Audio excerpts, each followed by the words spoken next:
Hello friends, welcome to our channel maths बताइए free sir. आज हम लोगों की इंग्लिश ग्रामर की सेकंड क्लास है। आज हम लोग पढ़ेंगे इनडायरेक्ट स्पीच। इनडायरेक्ट स्पीच की हमने उस दिन परिभाषा दी थी कि वक्ता द्वारा कही गई बात को हम अपने शब्दों में किसी तीसरे व्यक्ति से बता दें तो उसे इनडायरेक्ट स्पीच कहते हैं। तो इनडायरेक्ट स्पीच में हम बदलने के कुछ नियम पढ़ेंगे जिसमें कुछ अपवाद भी हैं। आज की वीडियो बहुत इंटरेस्टिंग होने वाली है, आप लोग देखिएगा जरूर। Indirect speech, indirect speech, indirect speech वह स्पीच होती है जिसमें वक्ता द्वारा कही गई बात को हम किसी तीसरे व्यक्ति से अपने शब्दों में कह देते हैं, उसे इनडायरेक्ट स्पीच कहते हैं। इसको एक उदाहरण लेकर हम लोग चलते हैं कि ही सेज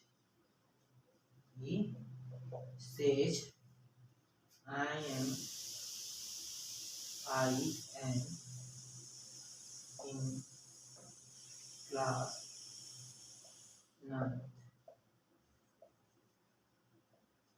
तो इसमें जो होता है बदलने के नियम में आ जाता है कि और सबसे पहले जो हमने उस दिन बताया था कि सेज होता है जब इसके बाद ऑब्जेक्ट ना हो। रिपोर्टिंग स्पीच में रिपोर्टिंग वर्ब के बाद ऑब्जेक्ट नहीं होता है तो उसमें उसी को ज्यों का त्यों उसी तरह लिख लेते हैं। एक तरह से हम कह सकते। और दूसरा नियम इसमें का ये आता है कि जब रिपोर्टिंग वर्ब प्रेजेंट या फ्यूचर टेंस में है तो रिपोर्टेड स्पीच के टेंस में कोई परिवर्तन नहीं होता है। तो इसको हम परिवर्तन बदल देते हैं इनडायरेक्ट स्पीच में, तो हो जाएगा ही सेज। और इन्वर्टेड कामा को हटाने के लिए दोनों सेंटेंसों को एक करने के लिए दैट कंजंक्शन का प्रयोग करते हैं। दैट ही, और यहाँ पे आई आ गया। आई को हम जो है कि सब्जेक्ट के अनुसार बदलते हैं। फर्स्ट पर्सन का है आई को हम सब्जेक्ट के अनुसार बदलेंगे। उस दिन हमने साड़ी बनाई थी, उसमें दिखाया था कि आई जो है किस पर्सन का है और कौन सा है केस, इसका सब्जेक्टिव है, ऑब्जेक्टिव है, पॉसेसिव केस है। उसी प्रकार ई का भी बताया था। तो ई जो आई जो है कि सब्जेक्ट के अनुसार चेंज होगा, तो आई ही के अनुसार चेंज होगा तो आई थर्ड पर्सन में जाएगा तो ही हो जाएगा ही। एम के अनुसार जो है कि एम जो है कि टेंस परिवर्तन नहीं हो रहा है तो ही के अनुसार एम के स्थान पर सहायक क्रिया ही की इज हो जाएगी इन। और क्लास 9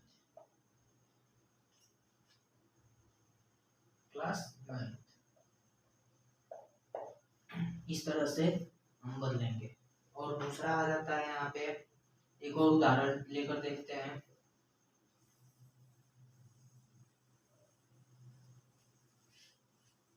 दूसरा उदाहरण है he says to me, he says to me। और इन्वर्टेड कामा में अब क्या लिख रहे हैं हम लोग? इन्वर्टेड कामा में लिखेंगे you have done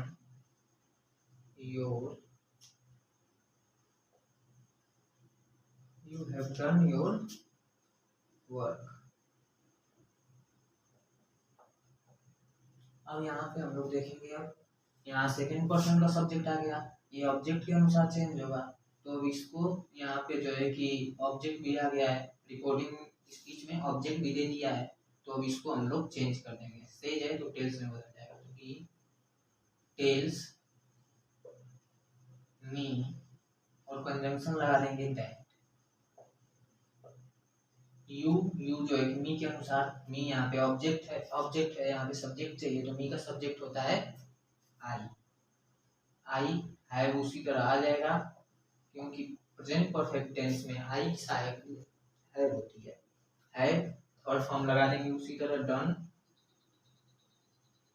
योर, आई के अनुसार माई हो जाएगा, यू के अनुसार योर है तो आई के अनुसार माई हो जाएगा। नहीं तो इस तरह से देखें, योर जो है कि सेकंड पर्सन का है, ऑब्जेक्ट के अनुसार ऑब्जेक्ट मी है तो यहाँ पे योर जो है कि ऑब्जेक्ट है, ऑब्जेक्ट के अनुसार मी का माई हो जाएगा। पॉसेसिवनेस है यहाँ पे, सॉरी ये योर जो है कि पॉसेसिवनेस है, योर पॉसेसिवनेस है तो मी का पॉसेसिवनेस माई हो जाएगा, माई वर्क। इस तरह एक और उदाहरण लेकर देखते हैं हम लोग। आज हम लोग उदाहरण पर ही चलेंगे लेकर। सी सी सेज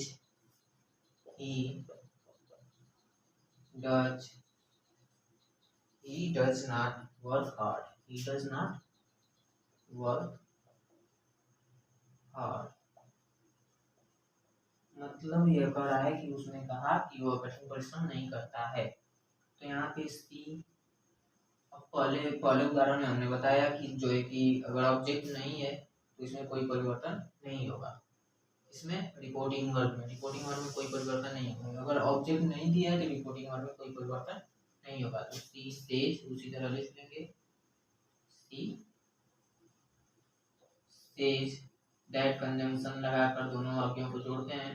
और ही थर्ड पर्सन का है, थर्ड पर्सन में कोई परिवर्तन नहीं होता है, तो ही डज का उसी तरह डज, यहाँ पे नॉट है, नॉट छूट गया है, he does not work hard। कहने का पूरा तात्पर्य यह है कि एक हम लोग छोटा सा जो है प्रोनाउन में चेंज परिवर्तन के लिए एक छोटा सा फॉर्मूला आता है, ट्रिक कहते हैं लोग, जो होता है सन अपान 123। मतलब फर्स्ट पर्सन का अगर सब्जेक्ट है तो फर्स्ट पर्सन का है, कुछ भी है, सब्जेक्ट है, ऑब्जेक्ट है या पॉसेसिवनेस है, तो वो सब्जेक्ट के अनुसार परिवर्तित होगा। फर्स्ट पर्सन का है तो सब्जेक्ट के अनुसार, सेकंड पर्सन का है तो ऑब्जेक्ट के अनुसार, फर्स्ट पर्सन सेकंड पर्सन का है तो ऑब्जेक्ट के अनुसार, और थर्ड पर्सन में कोई परिवर्तन नहीं होता है। तो यहाँ पे पहले में हम लोगों ने देखा था कि आई था, उसमें था, पहला उदाहरण था हम लोगों का, उसको भी लिख देते हैं। पहला उदाहरण था he says comma inverted comma में था I am in class 9th। ये हम लोगों का पहला उदाहरण था। इसका हम लोग इनडायरेक्ट बनाए थे he says that, आई का सब्जेक्ट के अनुसार ही हो गया था, he is in class 9th। एक तरह से कहने का तात्पर्य यह है कि हम लोग उदाहरण का अगर हिंदी अनुवाद करें तो देखेंगे तो उसने कहा, वह कहा कि मैं क्लास 9 में हूँ, कक्षा 9 में हूँ। तो अगर उसने हमसे कहा तो हम किसी और से बता रहे हैं या आपसे बता रहे हैं तो हम आपको तीसरा मानकर बता रहे हैं, तो हम अपने शब्दों में कहेंगे तो वह कहा कि वह कक्षा 9 में है, वह कहा कि वह कक्षा 9 में है। इसी तरह इसको देखेंगे तो he says to me, वह मुझसे कहा, you have done your work, तुम अपना कार्य करो। तो उसने मुझसे कहा कि तुम अपना कार्य करो। अब मैं आपसे बता रहा हूँ तो मैं कहूँगा कि उसने मुझसे कहा कि मैं अपना काम करूँ, उसने मुझसे कहा कि मैं अपना काम करूँ। उसी तरह इसमें तीसरे में she says, उसने कहा, he does not work hard, उसने कहा वह कठिन परिश्रम नहीं करता है। तो इसका इंडायरेक्ट में बनाएंगे she says that he does not work hard, उसने कहा कि वह कठिन परिश्रम नहीं करता है। बात एक ही है, किसी तीसरे की बात हमसे कह रहा है कोई, तो उसी तरह हम जो कहते हैं उसी तरह लिख देंगे। अब देखते हैं कुछ आगे,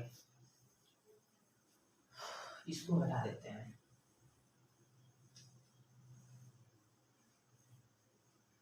इसी में आता है जो है कि कुछ अगर टेंस परिवर्तन का नियम, टेंस परिवर्तन के नियम में हम लोग देखेंगे कि कौन सा टेंस किसमें बदला है। इसको तो हम लोगों ने देख ही लिया था पिछली क्लास में, हम लोग इसके बारे में बहुत बड़ी चर्चा, थोड़ी बहुत चर्चा हुई थी, बातें हुई थी।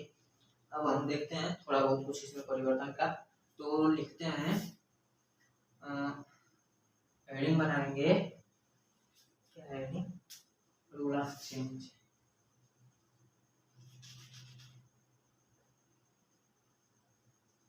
रूल ऑफ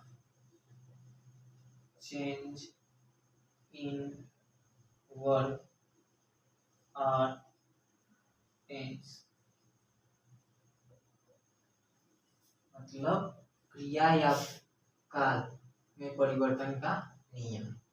उसमें जो है कि इसमें परिवर्तन का नियम तो हमने उस दिन बता ही दिया था कि यदि पास्ट टेंस क्या कहते हैं कि यदि रिपोर्टिंग और प्रेजेंट या फ्यूचर टेंस में है तो उसको उसके रिपोर्टेड स्पीच में कोई परिवर्तन नहीं होगा। यदि रिपोर्टिंग और पास्ट टेंस में है तो उसी के अनुसार रिपोर्टेड स्पीच जिस टेंस में होता है उसके सामने वाला मतलब उसी के पास्ट में बदल देते हैं। जैसे प्रेजेंट इंडेफिनिट में है तो पास्ट इंडेफिनिट में, प्रेजेंट कंटीन्यूअस में है तो पास्ट कंटीन्यूअस में, इस तरह क्रमशः बदल देते हैं। तो इसमें आज हम लोग लेकर चलेंगे कुछ अपवादों को। तो अपवाद को इंग्लिश में कहते हैं एक्सेप्शन। एक्सेप्शन एक्सेप्शन का मतलब होता है अपवाद। अपवाद में पहला अपवाद है यदि कोई हैबिचुअल सेंटेंस दे दिया है, किसी की आदत को बता रहा है, या यूनिवर्सल ट्रूथ है जो सार्वभौमिक सत्य जो कि हमेशा सत्य रहने वाला है, उसमें कोई परिवर्तन नहीं होता है। जैसे द टीचर सेड, पहली हेडिंग हम लोग बना देते हैं habitual sentence. Habitual sentence are universal truth. Universal truth, इसमें कोई परिवर्तन नहीं होता है। हैबिचुअल सेंटेंस हो या तो किसी की आदत बताई जा रही हो या कोई सार्वभौमिक सत्य हो जो हमेशा सत्य रहने वाली बात है, उसमें कोई परिवर्तन नहीं होता है। जैसे उदाहरण देख लेते हैं इसका एक हम लोग। The teacher said, the teacher said the earth moves around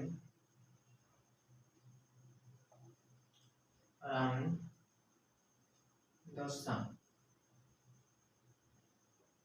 यह एक सार्वभौमिक सत्य है, यह हमेशा सत्य रहने वाला है। सत्य या सत्यता इसमें यह है कि अध्यापक ने बताया कि पृथ्वी सूर्य के चारों तरफ चक्कर लगाती है। ये तो हमेशा सत्य रहने वाला है, हर कोई कहता है, हर कोई जानता है कि पृथ्वी सूर्य के चारों तरफ हमेशा चक्कर लगाती रहती है।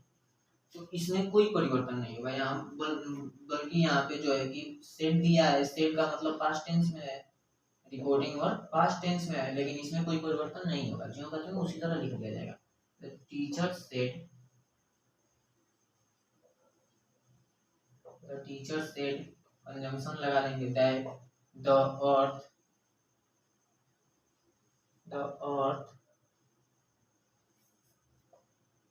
moves around the sun। अब दूसरा इसमें एक कि कोई हिस्टोरिकल बात हो, कोई ऐतिहासिक बात हो तो उसमें कोई परिवर्तन नहीं होता। कोई हिस्टोरिकल फैक्ट हो, ऐतिहासिक तथ्य, हिस्टोरिकल फैक्ट, इसमें भी कोई परिवर्तन नहीं होता है। जैसे उदाहरण हिस्टोरिकल फैक्ट्स का उदाहरण हम लोग ले लेते हैं। The teacher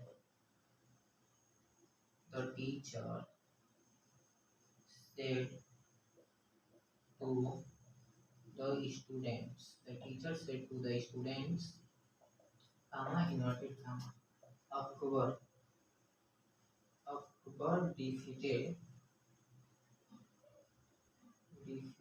him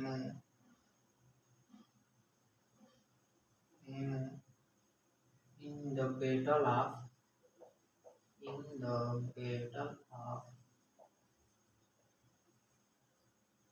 Panipat.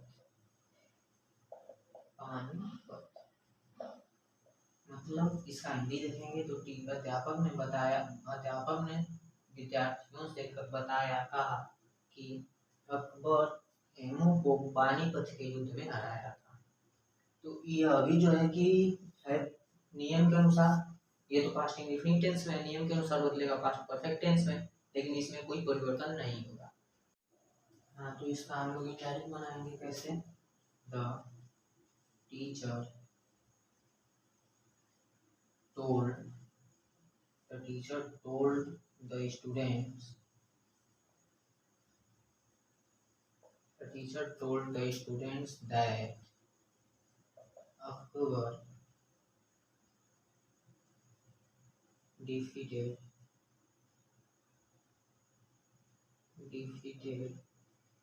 him in the battle of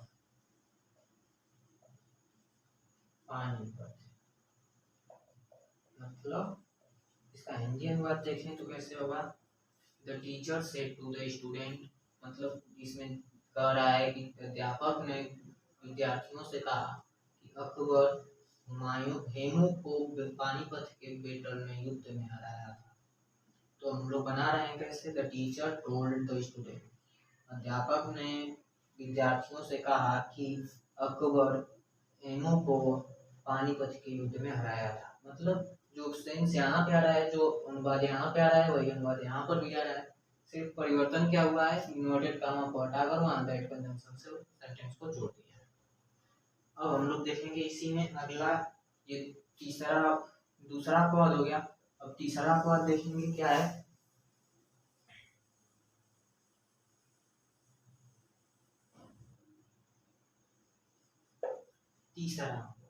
तीसरे पद में यह है कि कोई दो कार्य एक ही साथ हो, मतलब कोई भी दो कार्य एक साथ किया जाए तो उसमें क्या कर सकते हैं इसको,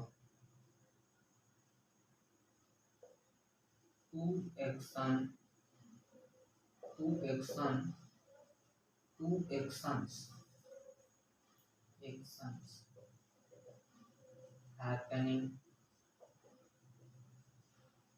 happening at a time, मतलब एक ही समय में दो कार्य, जैसे इसमें भी कोई परिवर्तन नहीं हुआ। जैसे she said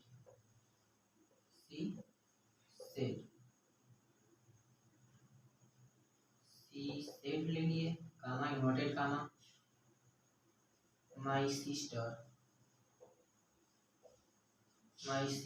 was making lunch when I was studying, मतलब जब मैं पढ़ रहा था या जब मैं पढ़ रही थी तो मेरी बहन लंच बना रही थी, रात्रि का खाना बना रही थी। तो इसका हम लोग इनडायरेक्ट बनाएंगे कैसे, सी सेड, कोई परिवर्तन नहीं होगा इसमें, इसके रिपोर्टेड स्पीच में कोई परिवर्तन नहीं होगा। दैट कंजंक्शन से दोनों को जोड़ देंगे, दैट कंजंक्शन लगाकर ज्यों का त्यों उसी तरह लिख देंगे। कैसे, माई सिस्टर है, सब्जेक्ट के अनुसार हर सिस्टर हो जाएगा, है ना। माई फर्स्ट पर्सन का है, सब्जेक्ट के अनुसार बदलेगा, सी है तो सी के अनुसार और हो जाएगा। Her sister was making lunch, her sister was making lunch when I जो एक फर्स्ट पर्सन का सब्जेक्ट के अनुसार आई की जगह पे सी हो जाएगा, सी was studying, जब वो पढ़ रही थी तो उसकी बहन रात्रि का खाना बना रही थी। हो गया। तो और जो है कि अगला और एक और इसमें आता है, इतना तो समझ में आ गया ना फ्रेंड्स, तो इसको हटा देते हैं और एक और आता है, उसको देखकर और वीडियो को समाप्त कर देंगे। अगला इसमें कोई इमेजिन की गई बात है, जैसे कि काश में राजा होता या काश में पक्षी होता, चिड़िया होता, उस तरह की। तो इसमें आता है जैसे कोई इमेजिंग कंडीशन लिख देते हैं इसका, इमेजिंग कंडीशन।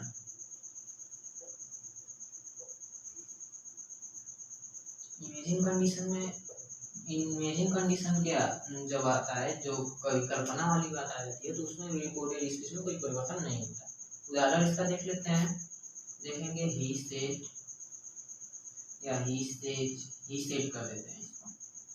हम लोग रिपोर्टेड स्पीच में परिवर्तन का पढ़ रहे हैं, तो रिपोर्टेड स्पीच में परिवर्तन रिपोर्टिंग वर्ड के अनुसार होता है, तो उसी के अनुसार हम लोग उदाहरण ले रहे हैं। He said if I were a rich man, if I were a rich man,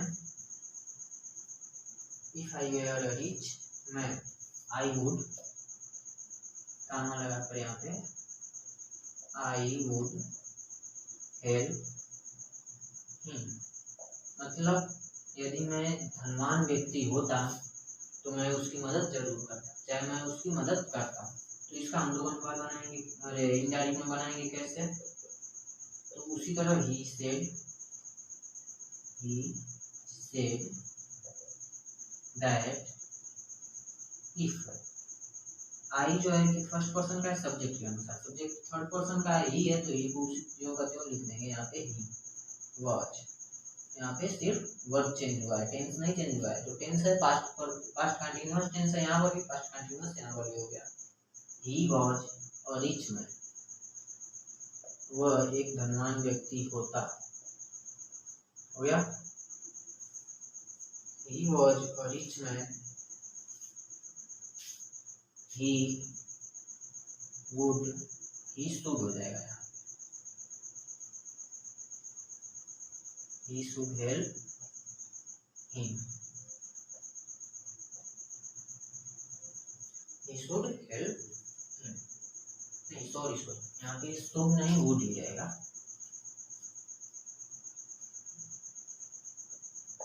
he would help him।